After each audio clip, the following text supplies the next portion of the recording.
Tonight on CBC Vancouver News. We can give ourselves far more than Donald Trump can ever take away. If we have one Canadian economy, not 13, we need to be in a position of strength. The Liberal government has weakened our economy with anti-energy laws. Let's use our power as a nation to build a national project that creates good jobs. I would keep the dollar for dollar policy. Don't be weak in front of Mr. Trump. Debate number 2. 4 federal leaders face off in English as Election Day inches closer. Plus, we have political burgers based on each candidate. Each burger has its own unique toppings to it. we hit the grill in New Westminster for an election tradition. Customers cast their votes with their appetites. And Easter weekend, so we want to get a bit of an early start so to beat the traffic. a long weekend and docked ships has BC Ferries warning you about delays. I'm really encouraging people to just plan ahead.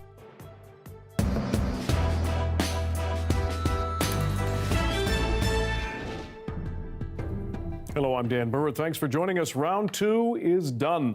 The leaders of Canada's 4 main federal political parties have finished their second debate, this time in English. The final debate before voters have their say in this election. Our Janella Hamilton watched the debate and joins us with some highlights. Janella, what were some of the main topics?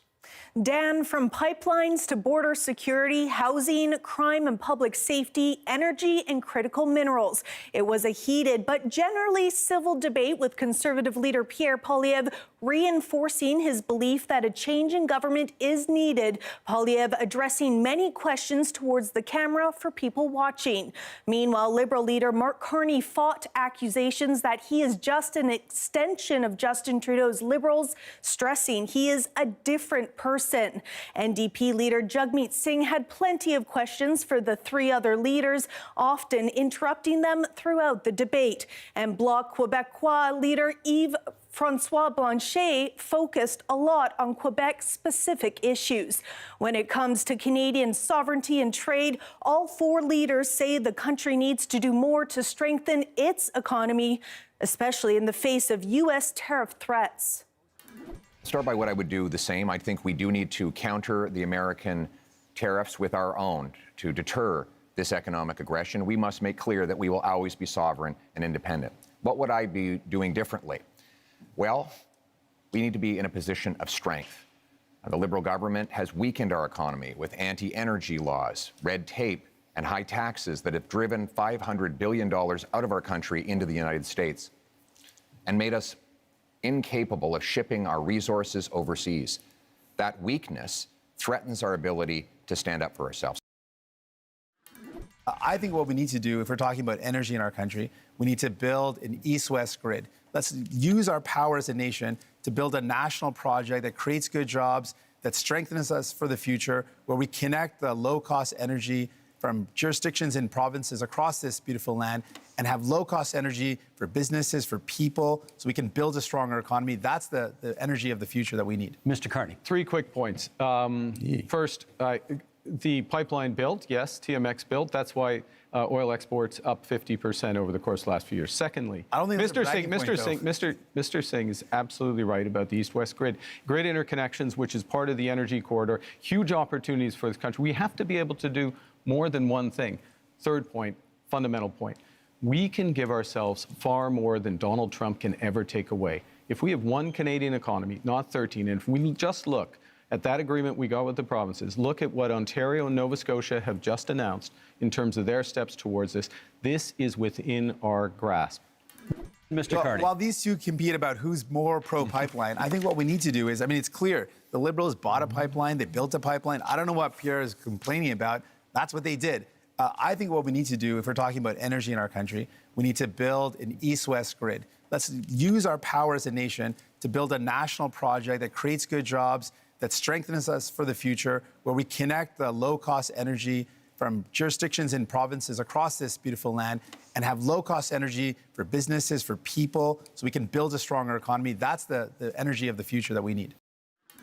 British Columbia in February that you would force oil and gas through pipelines through Quebec, either we wanted it or not.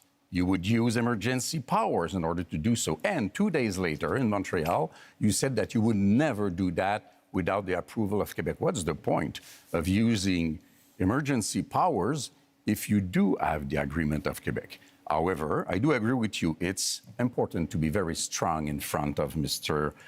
Trump. However, I would keep the dollar for dollar policy. Don't be weak in front of Mr. Trump. And those counter tariffs have to be targeted. You have put out already $2 billion for Ontario auto industry, car industry, and the lumberwood industry in Quebec has already paid to United States $2 billion, and you have not raised one finger in order to help us. Candidates making their case before advance voting that starts on Friday and runs until Monday. For more in-depth analysis, you can always head to cbc.ca/news. Meanwhile, there will be no post-debate news scrum. CBC News has learned they have been canceled due to what the Debate Commission calls security concerns. Dan? Janella Hamilton reporting for us tonight. Thanks very much, Janella. Joining us for more analysis on what we just heard from the federal party leaders, and there was plenty in there, is political analyst Stuart Prest, a fan of the show. And we always appreciate your time and expertise, Stuart. A lot to go through there. Was there in 2 hours, was there a particular moment that stood out for you? Well, I think there were a few defining moments, but it was really clear that there was somebody not on stage who was at the center of everything, and that's President Donald Trump. And so the whole debate was colored by how the different parties are going to position the country in this new normal, where now everything in some ways is different. Mm-hmm.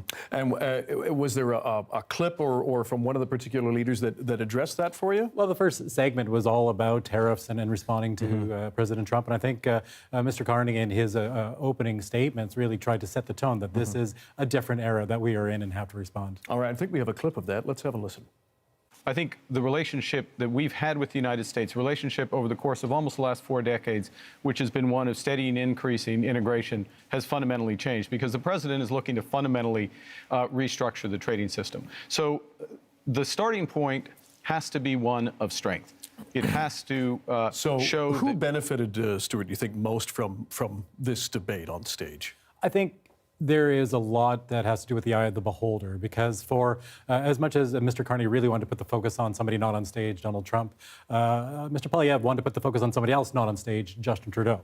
And so he was really trying again and again to make the case that the country has been steered wrong. This idea of a lost decade came up again and again. And so I think for those who are feeling frustrations and are focused on what's happening inside the country as opposed to outside the country, he was able to drive that message home. So I think we saw that strategy, and we saw Mr. Singh, for his part, in some ways, I think a little more desperate, given where the NDP are in the polls, that made sense. But he was more feisty than the other leaders and really trying to break in to get his message home. Do you think it was effective on Mr. Singh's part?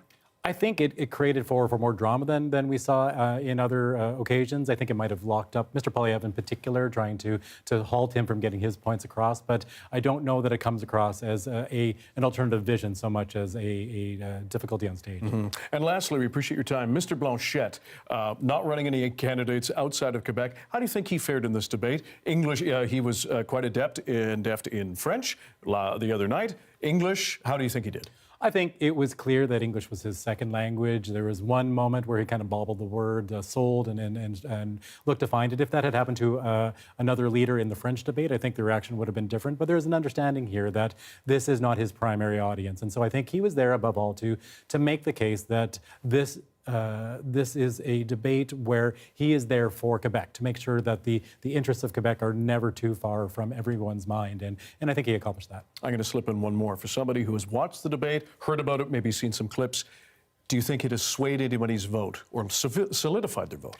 I think that Mr. Carney was able to, while being attacked from all sides for much of the debate, there was a one-on-one round where the leaders could ask a question of one another. All three leaders asked a question of Mr. Carney, and then he was able to get in a joke saying, I'm going to ask myself a question as well. So he remained pretty cool under fire, and so I think that would stand him in good stead, those who are looking for calm leadership. All right. Stuart Prest, we always appreciate your time and political expertise. Thanks for joining us. Always a pleasure. Thank you, Dan.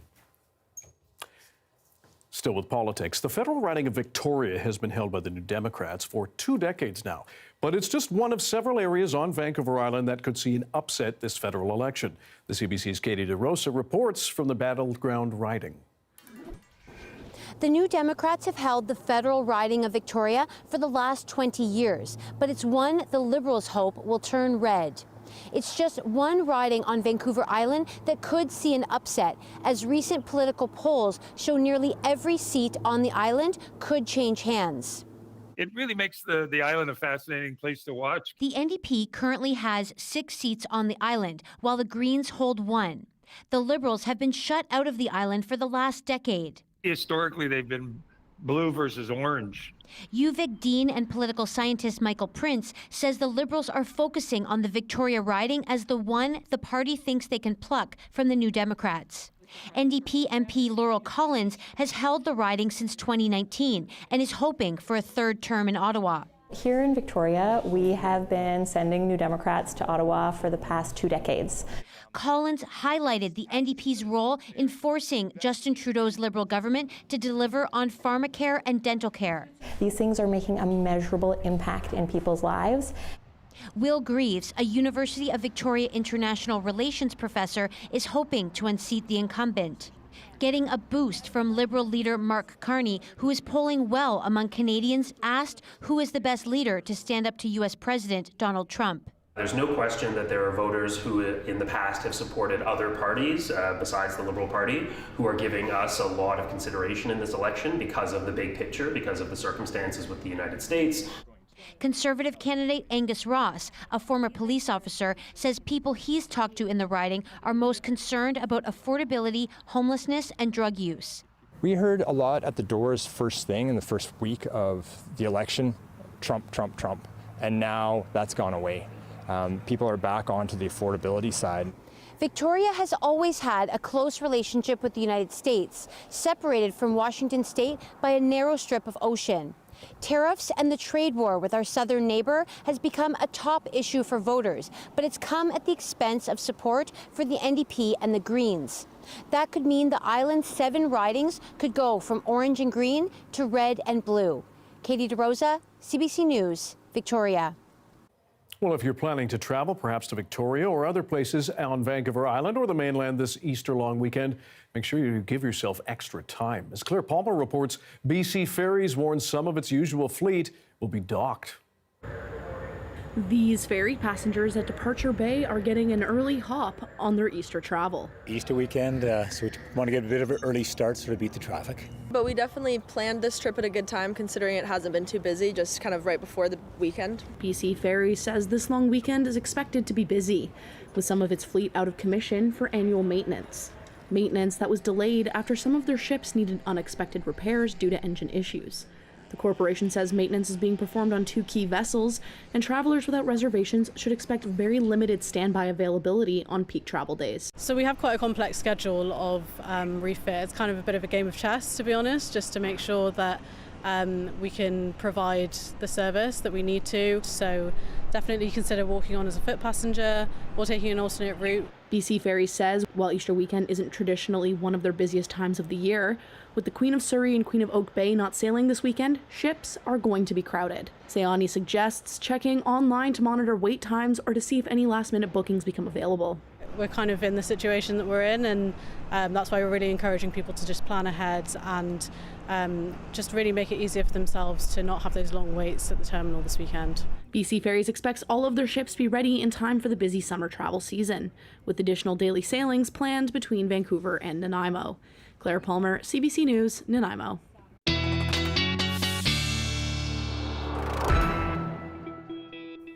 Darius Madavi is here with our look at the weather on another warm and sunny day. That's right. I mean, there's this little tiny showery little cell that's moving down through along the newsroom border. I know.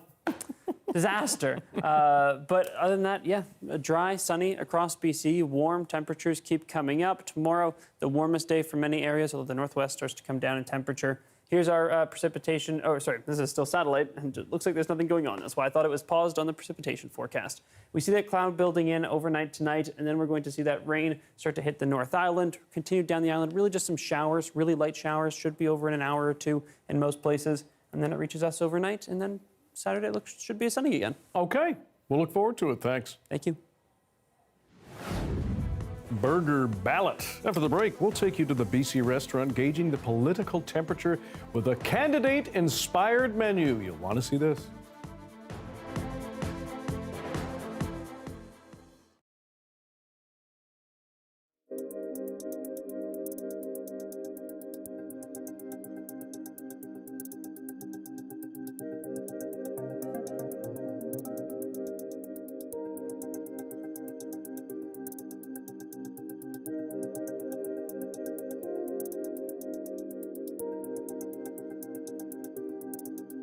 Hello, Intact Insurance. My parents heard explosions, and when they got up, the house was on fire. Yeah, we were broken into. It's a mess. We had a collapsed pipe, and it caused flooding in our basement. We can send someone tonight. If you have any concerns, please call or text me. With Canada's largest claims team, it's no accident that we can get you back on track faster. Thanks, guys. You really went above and beyond. Only Intact answers 2 million claim calls per year within 20 seconds. Subway Cyber Sub Days are here, so we picked up a fresh deal. Buy 1 foot-long sub in the app, get one for $1. That's right, but don't wait. This offer ends April 27. Join Subway MVP Rewards today to get access to this exclusive app deal. How's your son, David? Well, it's been a tough few years for him. He just can't seem to get ahead. Yeah, we had to pay for Sarah's down payment last year. Things are tough for her, too. You know what Mark Carney says. Come on, do you really think that a 4th Liberal term is going to change anything? You know, I've been thinking the same thing. Are we really going to give these clowns a 4th term? I'm voting Conservative. There you go. Yeah, for a change.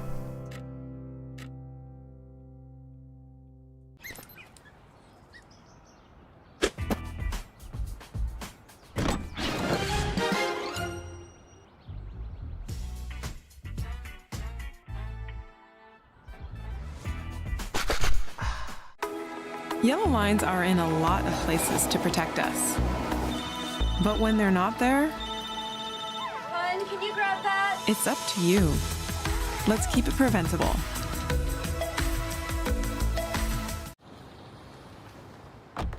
Be careful with my Fiat.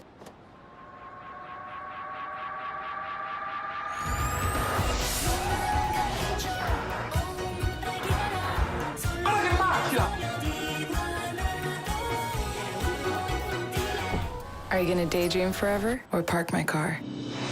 Fiat 500e, Canada's lowest priced battery electric vehicle. Take advantage of this exceptional lease offer. I know people are anxious right now. President Trump has created a crisis. Key news from Wall Street. Investors react to the sweeping tariffs. Well, I've led people through crises my entire career. I've worked with prime ministers from both parties to solve big problems for Canadians. And right now, we're facing the biggest crisis of our lifetimes. And we need serious leadership and a real plan.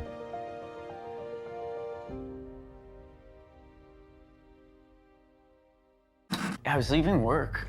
Out of nowhere, this beautiful beam of light shined towards me. It was huge inside, full of futuristic technology. As it whisked me away, a sense of calm washed over me.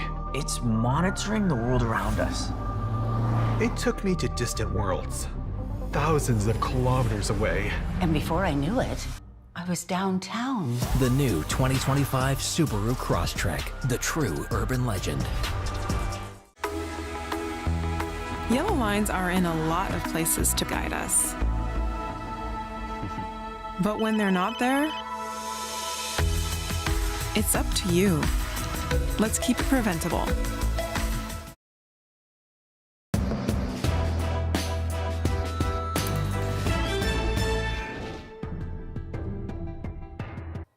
Now, as we inch closer to General Voting Day in Canada, April 28th, a new Westminster restaurant has once again added politics to its hot menu. Burger Heaven is serving up bunwiches themed after the main party leaders. As Lauren Swat reports, customers are casting their votes with their orders. So the federal election is heating up, and so is the grill. I'm at the Burger Heaven in New Westminster, where people are voting not at the ballot box, but on a bun. We've got our chicken patty and our beef patty on. Beef patty will be doing as the block burger. We have political burgers based on each candidate, whether it be kind of where either they're from or based on their political platform. Each burger has its own unique toppings to it. My NDP, for example, is a barbecue cheddar and bacon burger. You know, it sounds a little basic, but it kind of runs with what their platform is. So, and then we have the conservative burger, which is topped off with Swiss and mushrooms. I understand there's also a non-affiliated burger, the Bun Decided. That actually is not a burger. It is just a statement. Burger Heaven is in a riding that's long voted for the NDP burger. But could the people of New West be craving something new? Is that trend flipping, or is there a new secret ingredient changing political fortunes and menu choices? This is the first time that I can recall ever seeing anything but the NDP in the lead for our particular poll. So for me, it's a bit of a surprise, and actually seeing them in third and not ahead of the Conservatives at this point, being that NDP is a heavily NDP riding, is actually very surprising to me. With all that being said, I think the time for talking is over. We should try some burgers. Sounds like a plan. Some barbecue. So, there's a clear front runner. But are customers voting for policy or the burger's liberal amount of bacon? You want a liberal amount of bacon. Who else wouldn't? I mean, come on. It's about a 50-50. People are voting with their conscience of what they're actually going to vote for when it comes to the election, and then people are voting for the burger that they prefer. What do you make of the choices customers are making? I'm trying to stay as neutral as possible, but it does seem that people who vote with their burgers are definitely voting with their heart. To find out for ourselves, we asked customers about their orders. I was thinking of getting the Mark Carney, but I don't like tomatoes, so I'll take those out. And what drew you to the Mark Carney burger? Is it the ingredients or is it the politics? Mostly the ingredients. You're with your family. Do you think you know which burger they're going to go for? My mom I think she's going to go for the Mark Carney, but my dad thinks I think he's going to go for the Jagmeet Singh, even though it's been the same burger for like the past however long. Would have caught the Mark Carney burger. Yeah, and it's just because of all the bacon. All the bacon? Yes, and everyone loves bacon. But I'm more likely to vote for that way too. Regardless of the reason, the restaurant says it's all in good taste. It's always been really fun with the burger pool. It's been a little hectic as always. Everyone seems really very passionate about it, no matter who their burger they're asking for. There you be. Chris, describe for me what we're looking at here. The first one here is the block burger. Underneath we got the French dressing and the mustard. Then on top, a nice amount of blue cheese for you, all nicely melted. Smells beautiful. I love it. And then over here we have the NDP burger. We substituted a chicken breast instead of the beef patty. And then underneath the cheese we got barbecue sauce and then cheddar and bacon on there for you. Let's see how it goes.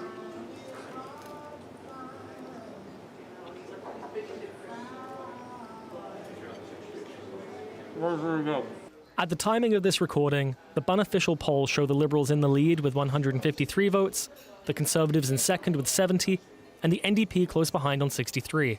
It's a poll that might not predict the outcome, but definitely satisfies the appetite.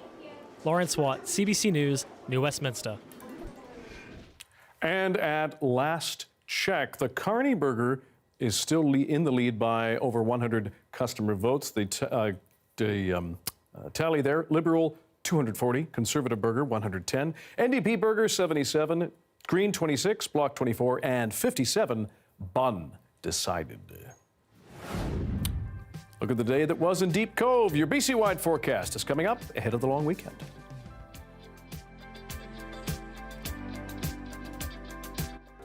I think it's important to give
As the weather gets warmer and the hours of sunlight increase, more people are out walking and cycling on the streets. But as Pinky Wong reports, ICBC is urging drivers to slow down and be extra careful. Karen Klein with ICBC says this intersection at King George Boulevard and 72nd Avenue in Surrey can be dangerous for vulnerable road users. It's one of the busy locations here in Surrey where we are starting to see more and more of our vulnerable road users being struck by drivers. On average, she says 170 pedestrians and 120 cyclists in BC are injured in crashes in April. That's a lot. For this time of year, with this type of weather, yes. We typically talk about pedestrian safety in the fall and the winter when it's darker and weather is a big factor. She says distracted driving and failing to yield to the right of way are the causes of most collisions, adding it's important for cyclists and pedestrians to make contact with drivers when possible. In an intersection like this, when people are making a left turn, often the driver is looking for that gap in traffic for them to go, but they need to also be scanning that crosswalk more than once to make sure that there's no pedestrians in that crosswalk. Eugene Wong drives through this area often. He'd like to see more speed bumps used to slow drivers down. This way, I subconsciously know that the driver behind me has to slow down too, so I won't feel so rushed. But if you just let us barrel through, then I'll feel the pressure behind me. That's the part that makes things worse. This Metro Vancouver cycling advocate says even a single crash is a concerning number. We need to change our way of designing communities so that we are moving more people. That means we need to make our roads equally accessible for people walking, cycling, people wanting to use transit, as well as people driving. He's calling for enhanced measures to make roads safer for all users across the region, like more dedicated bike lanes and red light cameras at intersections. So the challenge, as you can see, is there's a crosswalk here, but none of them are properly marked. So people driving will not realize that there is a crosswalk here, which puts people walking, young families, kids at risk. And as more people take advantage of the warmer weather, ICBC is reminding drivers to slow down, avoid distractions, and look out for pedestrians and cyclists. Pinky Wong, CBC News, Surrey. Now, still on the roads, the province is making changes to driver's licensing to get rid of the need for a second road test, as we told you the other night. If approved, new drivers will be under an extra 1-year restriction before getting full privileges. And as Mira Baines explains, after that, they'll be able to get a full license without taking the Class 5 test. Long lineups for road tests in cities across BC are the reason for new changes to BC's driver's licensing program, according to the province. We're removing barriers for particularly people in rural communities to accessing driver's licenses. We know that transit's not universally available in the province. He's a great kid and he's a great driver. He's very safe, and I'd like to see him just be able to go to work. Should be safe, I would think, yeah. 25 years ago, the province brought in the graduated licensing program. Potential drivers start with a knowledge test and vision screening to obtain an L or learner's license.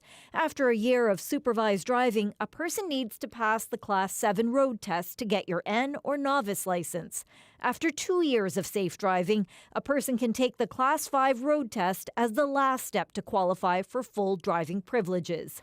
The changes mean no final test or exit test for drivers, but adds another year of restrictions and also creates a new motorcyclist licensing program. The data shows that experienced driving is what reduces the risk of collision rather than an exit test. And so what they're doing is removing that requirement, consistent with every other province in Canada except for Ontario. ICBC's pass rate in 2025 for the Class 5 exit road test is 74%. This driving instructor says having 2 road tests has not improved people's driving quality.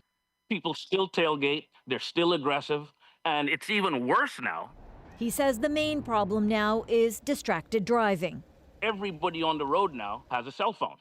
So the drivers are distracted, the pedestrians are distracted, the cyclists are distracted. The added year of restrictions gives the province more power to crack down on offenses, according to this lawyer. They're going to have a significant amount of power to immediately suspend drivers for any alcohol in their body, any drugs in their body, or for any distracted driving. And this means they're going to increase their revenue on additional tickets that people can get, as well as license reinstatement fees. The new rules are expected to come in early 2026. Mira Baines, CBC News, Vancouver. Starting this fall, the Surrey School District will no longer offer grade 7 band. It's a decision aimed at addressing a $16 million budget shortfall for the upcoming year, with cuts being made to focus on delivering what's called core responsibilities. Some parents, though, are angry. It focuses on literacy, numeracy, social emotional learning, and mental health. And actually, music is key in those areas. So it's contradictory move, in my opinion. The grade 7 band is not part of the BC core curriculum. Cutting the program will affect 12 teachers who travel between Surrey elementary schools right now. The chair of the Surrey School Board says districts are required by law to deliver a balanced budget. If your expenses are more than your revenues or your incomes, then clearly you've got to make some adjustments. And we have no way of raising the income. So therefore, the only leverage we've got is to be able to reduce expenses. The exact amount of money being saved by eliminating grade 7 band is unclear. Timashuk says teachers whose positions are being cut will be able to post into open positions at the end of this school year. Throughout this election season, CBC News is visiting communities across the country and the province to ask what's on top of people's minds as they get closer to April 28th. Today, we take you to Salmon Arm. I'm Kimberly Davidson in Salmon Arm, BC, a city of just under 20,000 people nestled on Shuswap Lake. It is a tourist destination, especially in the summer, and the home of the Roots and Blues Festival. CBC has come to Salmon Arm to ask people here what matters to them ahead of the federal election. This is the Salmon Arm Wharf, the longest curved inland wharf in North America. It's a good place to come for a walk, look at the scenery, and watch for wildlife. This is where we find Brianna O'Brien taking her daughter out for a stroll. What matters to you heading into this federal election? My daughter's 2 years old, and I've been on waiting lists for daycare and haven't gotten a call back.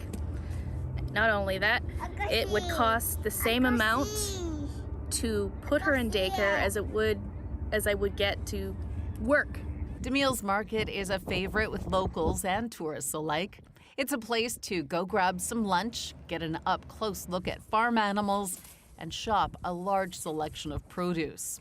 Employees here say the U.S. tariffs are a concern for them when it comes to working within the food supply chain. But even before the U.S. tariffs started coming into effect, the choices people were making in purchasing were notable. People not buying American is a big thing. We wholesale to 15 different stores in the area, and they almost exclusively have switched from American potatoes to Canadian potatoes when you can. They've switched from American onions to Canadian onions. Anything that they can get historically that you could get cheaper from the States, they're wanting to pay more to buy Canadian. Around town, we found people with even more concerns for the future. The next generation, setting them up for success. It's kind of sad how we're in this circumstance where, with the 51st state and, the issues with our neighbors to the south. I just turned 18 this year, and it'll be my first time voting. I think the cost of living going up, it's really scary as a youth member and transitioning into an adult.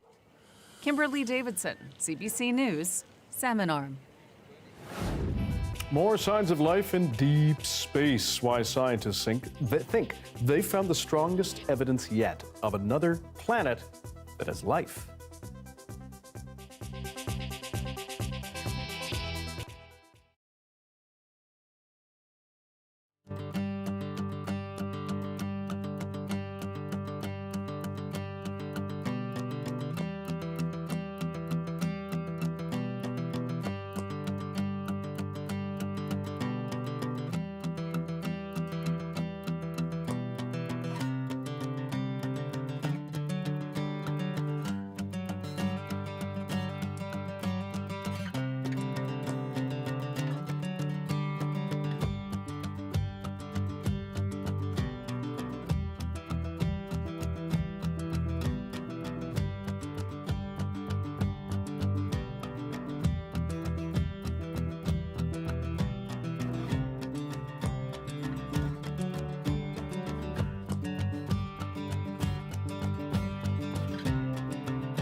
Like in the debate, tariffs are on the minds of many Canadians, including canola farmers who say they feel forgotten. It's been nearly a month since China slapped steep levies on Canadian canola exports. And as Alexander Silberman shows us, it's not the only barrier they face. On Margaret Urgetti's family farm, seeding time is just a few weeks away, and the stress of tariffs lingers over this season's crop. We seem to be in the crosshairs of two global superpowers having a trade war, and they both happen to be our biggest customers. Last month, China hit Canadian canola oil and meal with 100% tariffs, a response to Canada's duties on Chinese electric vehicles, aluminum, and steel. The threat of tariffs from the U.S. is also making prices volatile. Here we are, we're ready to go to the field, and there's a lot of unknowns. Canola contributes more than $43 billion to the Canadian economy, but the sector is facing yet another blow to trade. The U.S. announcing canola-based renewable diesel will no longer qualify for a tax credit. Amid all that uncertainty, plans for several multi-billion-dollar processing plants now put on hold. Without eligibility for that tax credit, we find ourselves having a difficult time to compete in the U.S. biofuel market. It's all just very unpredictable. The value of crops is already fluctuating with unpredictable weather. And this economist says the political climate is an added layer of volatility. We don't know how rough it's going to be. We don't know if it's going to change tomorrow, next week. Everybody's just kind of on edge. The only thing that seems to be certain is that we're in the midst of a trade war.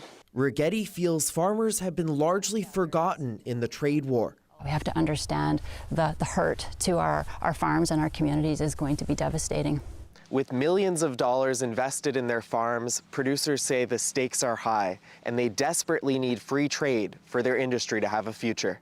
Alexander Silberman, CBC News, near Moose Jaw, Saskatchewan. Cutting trade barriers between the provinces has been one of the calls to deal with the Trump tariffs. Now the Ontario government has taken a big step. As Jamie Strachan reports, they've tabled legislation in an effort to commit to internal free trade. Few have handled the so-called elbows-up approach to trade like Ontario Premier Doug Ford.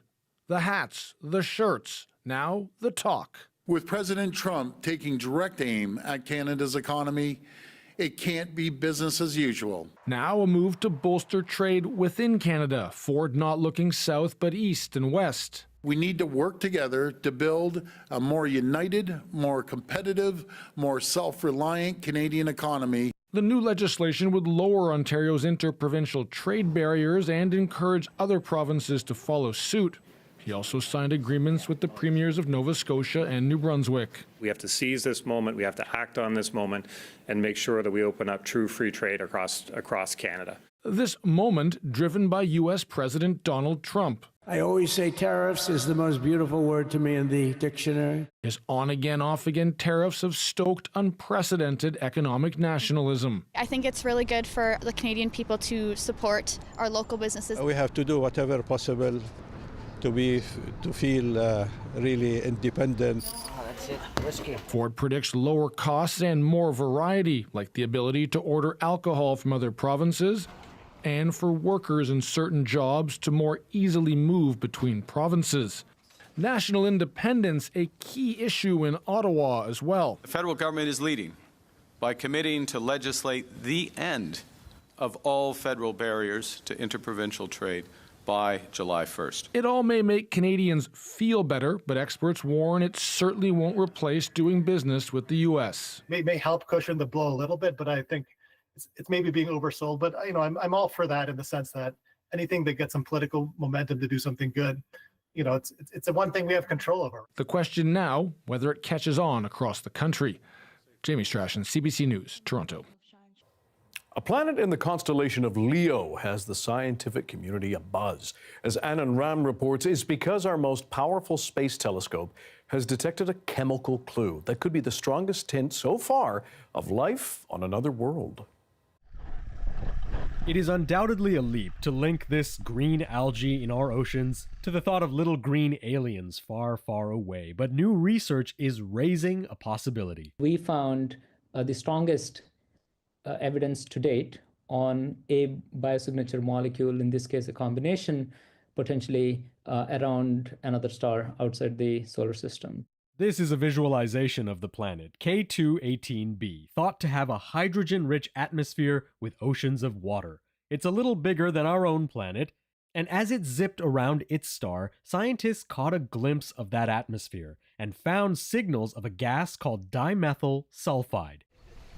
And as far as we know, those molecules are only made by life on Earth, in marine algae.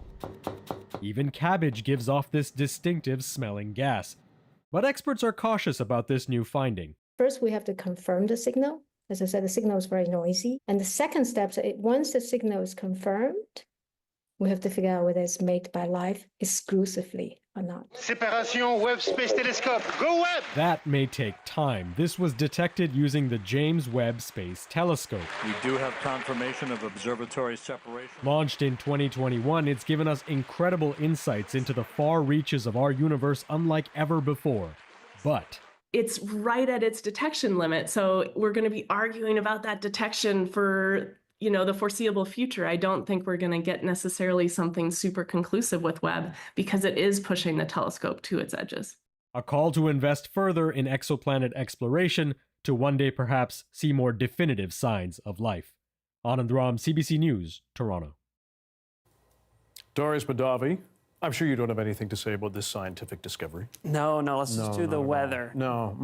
All right, have at her, pal. You're excited. Okay. This planet, 120 light years away, it is a pretty massive planet. I mean, it's bigger than Earth. It's what we call a sub-Neptune, so bigger than the inner rocky planets in our solar system, bigger than Earth, but smaller than any of the gas giants. Neptune is our smallest outer planet, and these are smaller than those. And it's been hypothesized in the last few years that they could have really hydrogen and carbon-rich atmospheres, things like methane, other carbon-containing compounds, but also warm oceans that could potentially host life. So these have been a real candidate planet for potential habitable worlds. And so that is also a promising aspect of this that I think is worth noting. But again, it'll be a long time before we can figure out whether this planet is habitable, let alone inhabited. So let's move on for now. Let's focus on our planet, which we do know quite a bit more about. For instance, the weather. We know a lot about it.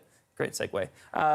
Inland temperatures have been about 20 degrees today. Tomorrow is going to be quite similar in many places. As that cold front sweeps through on Saturday and into Sunday, those temperatures are going to start to come down. Sunday probably being our chilliest day before temperatures slowly start to recover Monday, and then coming up a little bit more Tuesday and Wednesday. Across the province, it's a pretty similar situation, although areas up in the northwest, or well, the whole north, but mostly the northwest, the temperatures fall tomorrow instead. In the south, we stay high tomorrow, and then the southern interior also sees those highs come down as we head into Saturday, and Sunday is pretty similar, even a little bit chillier. Temperatures will get just below seasonal, it seems like, on Sunday, but not too far below, and they will start to recover early to mid next week. Here you can see that precipitation starting to work its way down the coast, hitting the north coast, hitting the central coast, reaching the North Island, and then at times it will break into the interior. The central interior will get some brief rain tomorrow, probably starting in the late afternoon into the evening. The southern interior gets those showers starting on Saturday, just like those of us here on the coast. Unsettled air mass in the wake of that system will also mean the possibility of showers popping up at times throughout the weekend. Here we have our provincial forecast. Lots of sunshine in the south, and then that rain does work its way down the coast and hits the central interior too. And here's our 5-day forecast. And again, chance of showers throughout parts of the weekend. Sunday looks like the most likely candidate, but other than that, should be plenty of sunny breaks too. Sounds good. Thanks, Darius. Thank you. Give it to Quinn. We'll recap the first game of Canada's first professional women's soccer match after a big night in Vancouver. Stick around.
I'm Amy Bell, and this is your CBC Inbox. CBC returns as the exclusive media partner of the Doxa Documentary Film Festival, May 1st to 11th. Doxa presents an exceptional selection of films and events that cultivate curiosity and critical thought. Festival tickets at doxafestival.ca. And on May 15th, join CBC's Dan Burritt at the Surrey Board of Trade's Top 25 Under 25 Awards, celebrating initiatives of Surrey's youth. Tickets at businessinsurrey.com.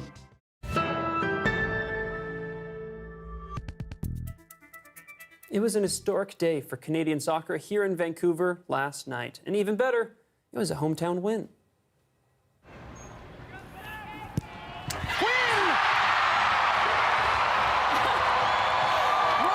up, Vancouver! Quinn has the first goal in Northern Super League history. And it's a nice goal. Midfielder Quinn buried a penalty kick to lead the Vancouver Rise over the Calgary Wild 1-0 in the inaugural game of Canada's first professional women's soccer league. And 14,000 fans were there at BC Place. Former Canadian national team player Diana Matheson co-founded the new league, while soccer legend and Burnaby's own Christine Sinclair is a part owner of the Rise. The team will host the Montreal Roses on Sunday, April 27th at their new home of Swangard Stadium in Burnaby. I suspect they'll be packing that out. You went to the game last night. I did. It was fun? Fantastic. Yeah? I mean, just the moment when that goal happened, imagine being able to say you scored the first goal in the entire history of a league. And she talked about, Quinn talked about that earlier, and they said that it was magical, right? Wow. Feeling the pressure out there, but they scored. They made it happen. So great. Thanks for being with us tonight on CBC Vancouver News at 6. You can watch this newscast on CBC Gem YouTube and our website. And we will have your next local news at 11 o'clock, right after the National. Good night.